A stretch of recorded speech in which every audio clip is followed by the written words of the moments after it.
Hello Aquarius friends, I'm Annie Botticelli and welcome to my video, Aquarius November 2020 Astrology Must Knows. This is the big game changer month of the whole year because the whole series of things that we have come to know 2020 to be about start to shift at this time. We've had a massive amount of introspective, retrospective energy coming from the Personal Planet Retrogrades. 3 Mercury retrogrades are pretty standard in a year. But in the year, a year that we also have Venus retrograde and Mars retrograde, it really takes the theme of going inwards and backwards to the nth degree. So we're waking up out of that this month. So that's a major momentous time. Specifically with Mercury, this is going to start to wake up things in the relationship space. Hopefully more clarity will come to you, and there are lots of lines or checks in the box of clarity for the month as it goes on. You're definitely not going to have it at the beginning of the month because as Mercury goes direct on election day, it is going to cause all kinds of havoc and confusion, and the uncertainty that has been, a major theme that got intensified in October is definitely going to carry over into the beginning of the month. But as the month moves on, things are going to sort of come into clarity, and there might be some surprises due to some aspects with Uranus and also the eclipses. We have the first of the 2 eclipses on November 30th, and that can bring more information. So if you have to make a decision about something, and there's a very good chance that you will, just know that your clarity will likely increase over the month, and new information might come in that might make you either scrap the options you thought you had altogether and go for a different possibility that you haven't even thought of, or add to the decision-making process that you have been going through. Okay, so just sit tight. Mercury wakes up, the relationship stuff, you'll start to get more clarity, pieces will start to come in, things can start moving forward in the relationship space. The Mars energies are going to wake up in the middle of the month, November 14th, and that has been a long transit. We started feeling the pre-retrograde shadow the end of July, and so we've been, for months of this energy of Mars retrograde. Now, in general, as I've been telling you, this could have been really good for Aquarius because Mars has been in Aries, making a nice aspect to Aquarius placement. So the entire Mars transit has been in a relationship to Aquarius mathematically that is positive. But if you've gotten really lazy and you've gotten really kind of like and unmotivated, and maybe you've been enjoying that. I know as a person who has Aries rising and I'm very ruled by this Mars, I come to love Mars retrograde for the purpose of being unambitious because I never get to experience that except at this time. So you might be enjoying your break. So if you've been enjoying your break, know that those things, inspiration, creativity, things might start flowing again. Impetus to do something with that creativity is likely going to start flowing again. And also your finances. This is a big piece for Aquarius. You've been having a strong feature of this retrograde for most of you has been focused on the finances. Even for those of you who are in the earlier designation, so like the January born, you had it featured in the 3rd house more, which had to do with, your communication, relatives other than your parents or kids, things having to do with your mobility and, travel and things like that. You might have, and even writing and editing projects. But now it's retrograded back even for you early degree placements into that 2nd house. So every Aquarius placement has a chance to have their finances woken up at this time. So really important must know is that while your financial situation can improve and your income can actually increase as Mars wakes up, and your impetus to make it increase might wake up, and that might be due to necessity or it might be due to just ambition, your spending is also likely going to wake up. Now, in some ways, this can be good because I do believe that the world is going to start waking up in a bigger way. So plans, travel plans, things, for connecting with others is very likely going to start to open up even in a greater way. And that will give you more reasons to spend money. So just kind of know that with Mars and its planet that it's ruled by, Aries, it's very likely to be impulsive. So your spending is, you might get a little carried away with it in your excitement about everything opening up. So you just want to try to, you have to work a little harder to keep a budget, okay? That's a must know. Okay, so things having to do with immigration, travel abroad, education, anything having to do with teaching or learning, whether it's because your kids' education, or whether it's your own education, or whether it's you as a teacher, those topics are going to be very strong this month and are going to start waking up. So, again, I don't know what that's going to look like for you. You might have more homework you have to do, or you might have more motivation to get back into a program that you're already in. But, those energies are going to be starting to light up in a big way. And if you have been working on something with immigration, or something having to do with an international move, or anything having to do with international connections, the green light is likely going to come on for many of you at this time. Okay, so another thing that is very important to discuss has to do with Jupiter and Pluto connecting. Okay, this is a rare event that brings massive consequence globally. So thinking back to when it happened most recently, besides this year, in the 2008 timeframe, the markets broke down, right? The subprime lending deal, fell out from under itself, and it took markets everywhere tumbling with it.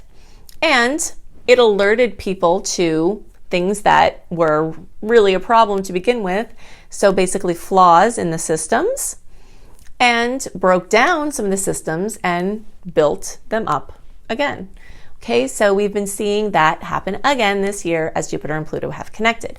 April 4th, June 30th, and now the last chapter is on November 12th.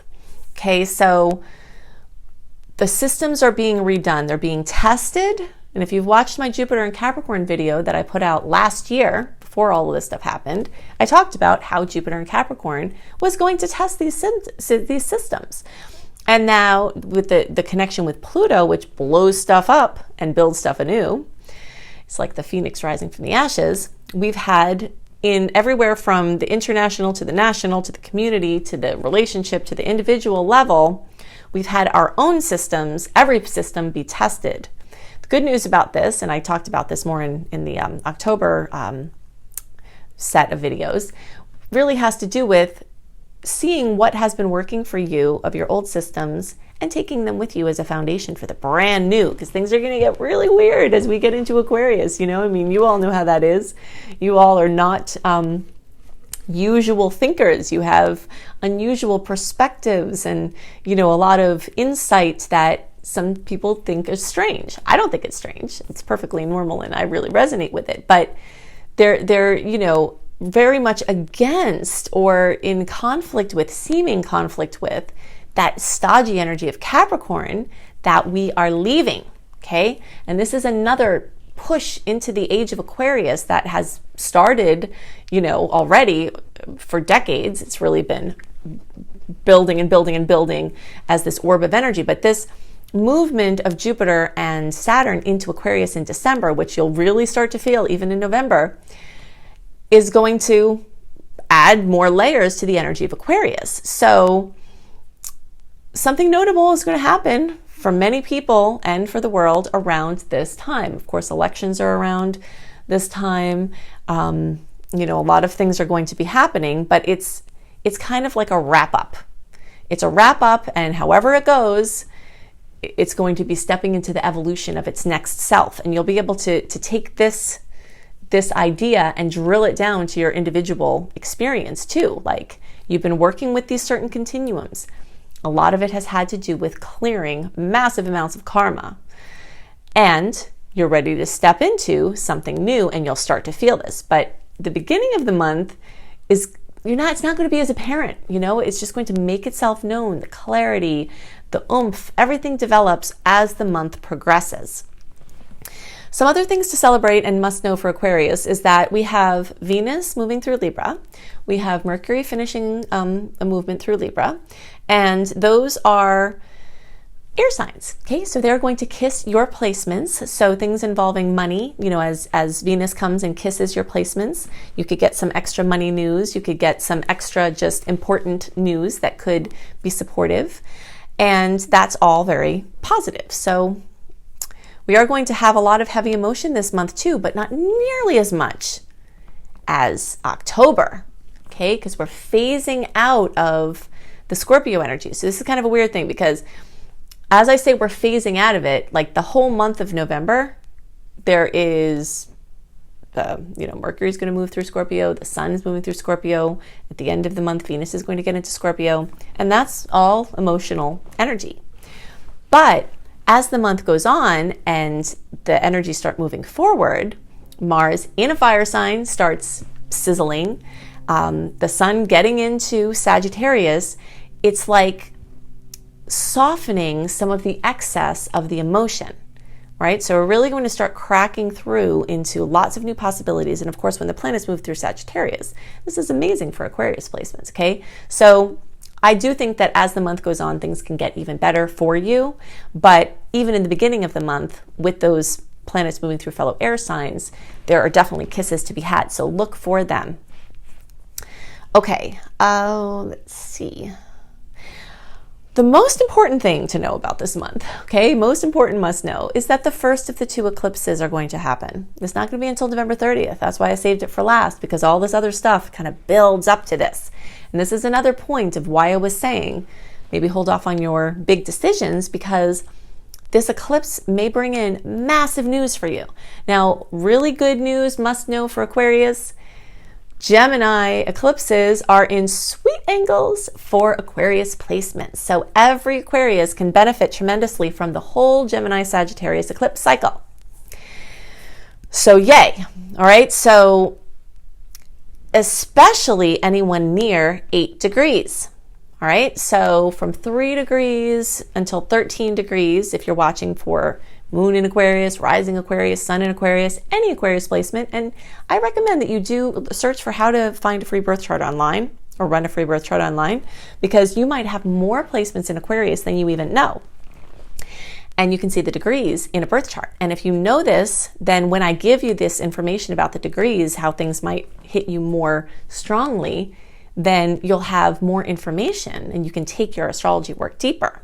Okay, but whatever your Aquarius placement, if it's between 3 and 13 degrees, the closer to 8 degrees, the more intense. And if we're looking at like what birthdays that is,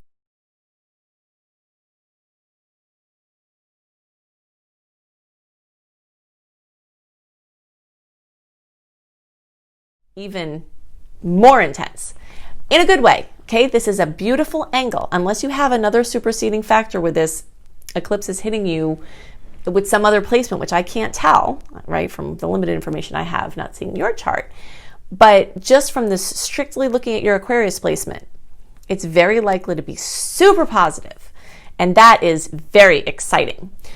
So when we're looking at the energy of where this eclipse is going to hit, I first recommend some other resources I've created. I've created a whole eclipse series to explain more about what I've seen over watching these things go through the thousands of readings that I've done over decades. I've done a whole eclipse series, okay? So if you find, and you can find this on my Annie Botticelli, my playlist page, or you can search for Annie Botticelli Eclipses in Gemini. And every Aquarius will want to look at that video to see how this might manifest from the perspective of the sign. Now I'm going to give you information of the perspective of the house, okay? So most of you are going to have this occur in the 4th house, okay? So changes to home, family, real estate, childhood psychology, basically meaning patterns of things you're experiencing, like you all of a sudden realize that how you feel in your relationship with your partner is how you felt as a child because of the patterns that maybe your parents went through, or how you felt with your parents, how your current circumstances have the imprint of the past in them. That's childhood psychology. That's this area of your chart. So those types of things You might buy a house, you might sell a house, you might invest in real estate, you might cash in on real estate, you might try to start a new business basing from your home. Now, if you want to start a new business, it's not the best energy until we're getting more towards the end of the month into December and the beginning of January. Those are like the really good, getting juicy, yummy, open for new endeavors, launches, things that need oomph.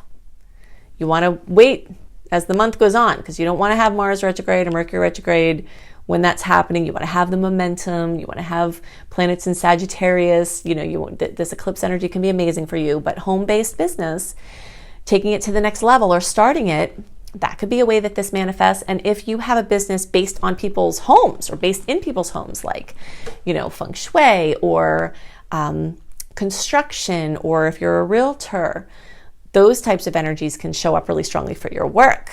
So there could be big changes in those arenas.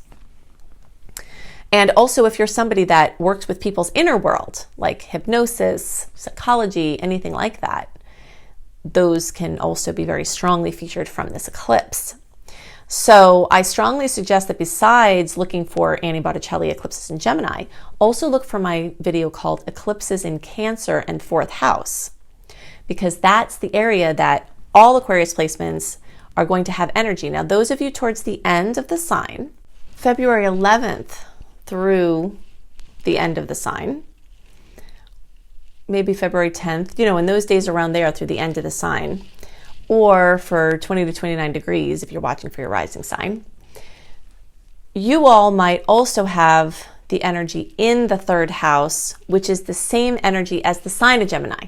Okay, so when anything having to do with the Gemini expressions that you look up in that video, you in the late degree placement, you'll have it doubly so, because you may also have some house representation, not just the sign. Okay, so if you would like to have more information on what this month may hold, you definitely want to sign up for my free email newsletter, because you will get my write-up, my very detailed write-up of the sweet dates, the salty dates, what they are, what the aspects are, what you can expect from them, a written version of the overview of the energy of this month delivered into your inbox 1 month early. When you sign up for my free email newsletter, you also get Shine, my 28-day virtual coaching program, for free. And all kinds of other goodies that come along with being in my email community. If you would like super simple written horoscopes by me 1 month early, you can go to cozybysweetstarlight.com. All these links I'm giving you are also in the notes underneath the video. If you click on the More button or the arrow underneath the video, they will all be revealed. Okay, so AnnieHelpsYou.com is where you sign up for the free newsletter, get the write-up, and get the program. CozyBySweetStarlight.com, you get the horoscopes and all kinds of beautiful lifestyle and astrology kissed, I call them, blogs. If you want to take some free classes, you can check out my school, Luminous Life Multiversity. I've got several free courses, including Unleash Your Money Magnet. So if you're focused on improving your finances, you can check out that free course. I also have my paid courses. You'll notice that most of my offerings are free. I do hundreds of blogs a year, hundreds of videos a year. I do all kinds of free things, and that is most of my work. But I do have a few paid services, and you'll see those also at my school, including my Become a Professional Astrologer Mastery course. If you think I go into details in these videos, really, really will blow your mind with the layers that are in that program. And even if you don't want to do astrology professionally, just your own self-study and helping your friends and family, this course can help you to do that. So you can see that at lumelife.com, L-U-M-E, life.com. If you forget that link, you can always search for Luminous Life Multiversity and Annie Botticelli and you'll find it. So let's see, one more thing. My book, Planetology, How to Align with the Natural Rhythms of the Universe, is going to be available in early December. So here we are in the November report, getting super close to that. You can pre-order it now and you'll get faster delivery because it will go out as soon as it clicks on is available there in the first week of December. It's a beautiful hardcover, detailed reference book that you will use again and again to help align with the natural rhythms of the universe. So you can check that out. It's on Amazon. It's going to be in every major bookseller. So I hope you have a wonderful month, and I'll see you next month. Bye.